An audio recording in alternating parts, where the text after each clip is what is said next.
Olá, meu nome é Ellen. E você está no Brasil Desenhado.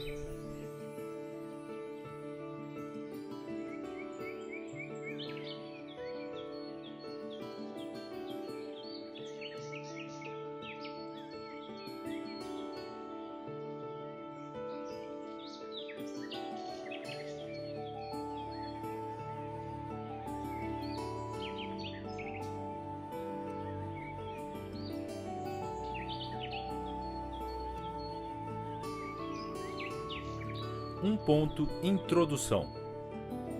A equipe do Brasil Desenhado tem viajado pelo mundo em busca das melhores técnicas de desenho e pintura e de confecção de materiais de arte,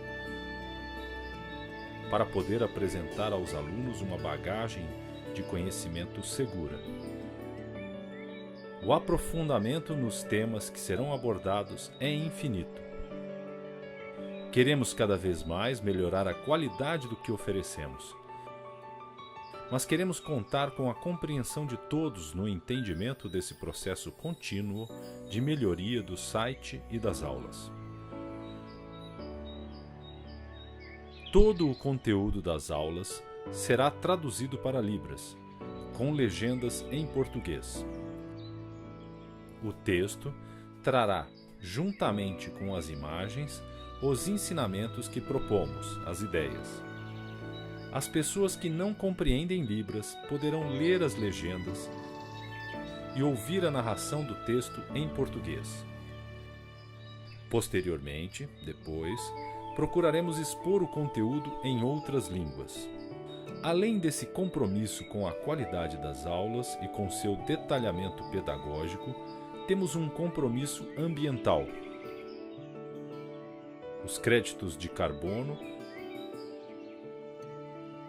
advindos de nossas longas viagens, foram anulados, plantando-se as árvores necessárias para isso. Razão pela qual podemos ostentar ou ter um carimbo, o selo livre de carbono, respeitando o meio ambiente. Materiais usados na primeira aula. 1. Papel. Com características de absorção apropriada para o uso de carvão, lápis, pastel seco, sanguínea, etc. Papel ideal que tenha acidez zero ou sem ácido, para evitar amarelamento futuro e sua decomposição prematura ou apodrecimento muito cedo. Carvão. Barras de carvão grosso, médios e finos, nacionais ou importados. Pó de carvão, que pode ser feito lixando-se o carvão original ou adquirido já moído. Borracha do tipo limpa-tipo. Esfuminho. Base para colocar o papel. Fita crepe. Do algodão. Panos ou tecidos e pincéis. A mudança neural potencializada pela prática do desenho. No livro da Betty Edwards, podemos aprender: ao tentar desenhar, surgem na maioria das pessoas travas que estão ligadas a símbolos aprendidos na infância, que tendem a substituir o objeto observado. Desenha-se o símbolo e não o que se observa. Uma forma de superar essa trava é colocar uma imagem que deve ser copiada de cabeça para baixo. Fica mais fácil desenhar, pois se desenha o que se está vendo sem as referências normais. Quando se faz esse exercício, passa-se a enxergar apenas as linhas, os ângulos, as proximidades, os espaços, etc. Dessa forma, a única coisa que pode ser desenhada é aquilo o que se vê e não os símbolos.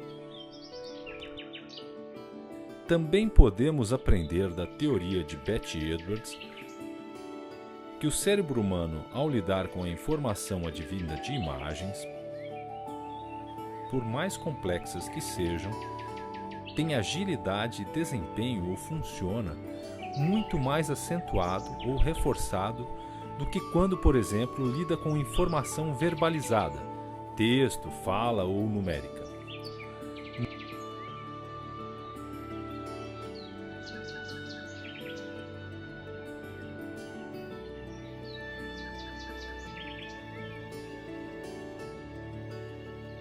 No primeiro caso, ao lidar com imagens, o cérebro funciona utilizando-se do funcionamento em paralelo dos neurônios, multiplicando as conexões possíveis entre eles e, portanto, a velocidade de transmissão da informação. Essa utilização em paralelo dos neurônios, que naturalmente ocorre quando lidamos com imagens, não é normalmente utilizada para a solução de problemas, ou mesmo para desenhar. Como já falamos, acabamos por usar na linguagem a função linear do cérebro. Também ao desenharmos, desenhamos símbolos. Betty Edwards afirma que desenhar não é difícil. O problema é ver ou passar a ver de uma forma mais específica. Ao praticar o desenho, na forma como ele será ensinado em nosso curso, exercitando essa forma renovada de percepção, em primeiro lugar você aprenderá a colocar em um papel o que você realmente enxerga, mas também estará aprimorando a sua capacidade de pensar mais criativamente, passando a usar essas múltiplas conexões também para perceber o ambiente, para receber informações, para decidir, para agir nas outras áreas de sua vida. As pesquisas da ciência sobre o funcionamento cerebral trazem constantemente ou normalmente modificações de conceitos. É intrigante o funcionamento do cérebro, que ainda é coberto de desconhecimento e mistério.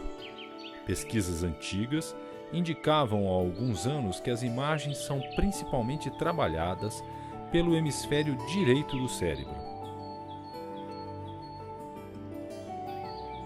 As palavras, missão e trabalho do hemisfério esquerdo. Betty Edwards, cujo livro tem o título Desenhando com o Lado Direito do Cérebro, já adota em edições mais recentes deste as expressões modalidade E e modalidade D para as atividades diferenciadas do cérebro, deixando de lado o aspecto meramente geográfico ou de mapa dos hemisférios direito e esquerdo. No livro Neurociência da Criatividade, fica claro que a mudança cognitiva pela qual buscamos em nosso curso não ocorre apenas no lado direito do cérebro. Trata-se de um resultado da multiplicidade de integrações, de conexões da rede neural, ocorrendo por todo o tecido nervoso e motivando um aumento da criatividade. Essa libertação mental ocorre quando se está completamente presente e imerso dentro em uma tarefa ou trabalho, como o dos músicos.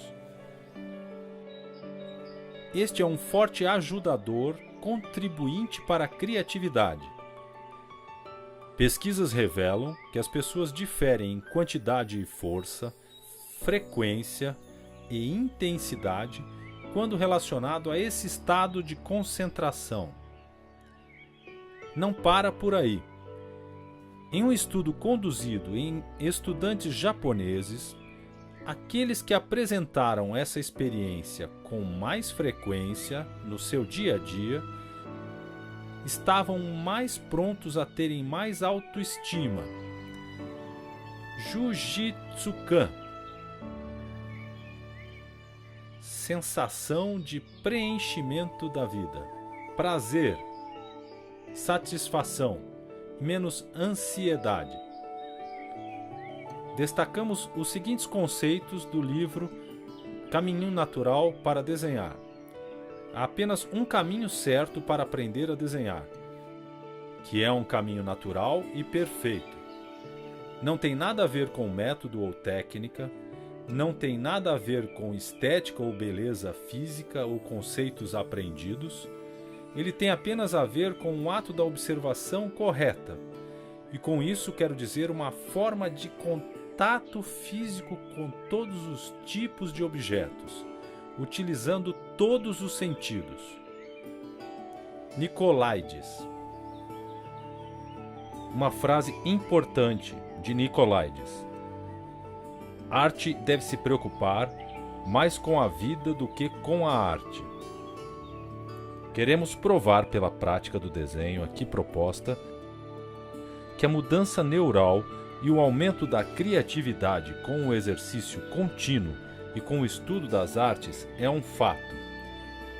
Provar que o cérebro, quando é usado para produzir pensamentos sensíveis, de forma a conseguir inspiração ou refinamento, pensamento mais fino, como os necessários para criar poesia, música, desenho, ou quando opera por meio de imagens, acaba igualmente adquirindo mais poder na hora que precisa ser criativo. Simples assim.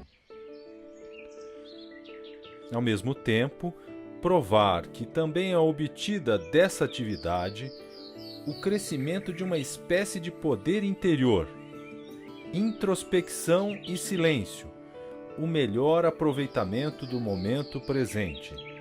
Desenvolve-se uma característica nova, muito importante nas lideranças modernas: a intuição. Em resumo, é esperada a ocorrência de uma mudança neural decorrente do desenvolvimento das redes neurais ligadas a imagens e percepções mais profundas, trazendo consigo uma mudança na maneira de ver e analisar o ambiente ao redor. Estritamente dentro dos limites deste curso e com fins didáticos, para descrever esta visão ou sentidos de conexão com aquilo que é observado, formularemos a expressão visão de conexão. Visão de conexão é, portanto, um termo por nós criado para conter toda esta transformação dos sentidos e do funcionamento do cérebro por tantos já experimentada. A criatividade e a influência em qualquer atividade de trabalho profissional. Essa mudança neural pode ajudar em qualquer ambiente de trabalho ao estimular o uso da criatividade e aumentar a facilidade de compreensão dos objetivos, projetos e estratégias presentes em qualquer atividade. Vamos citar um exemplo clássico. Einstein tocava violino quando se via em dificuldade para a solução de seus problemas complexos. Isso o ajudava na criação das suas teorias. Hoje você aprendeu os seguintes itens: visão geral do Brasil desenhado. Você pode aprender a desenhar em poucas horas. Desenhar motiva uma mudança na forma de uso do cérebro. Desenhar traz mais prazer na vida e menos ansiedade. Mais intuição. Visão de conexão. Mais criatividade em qualquer ambiente de trabalho. Não precisa ser artista. Fiquem ligados e até a próxima aula.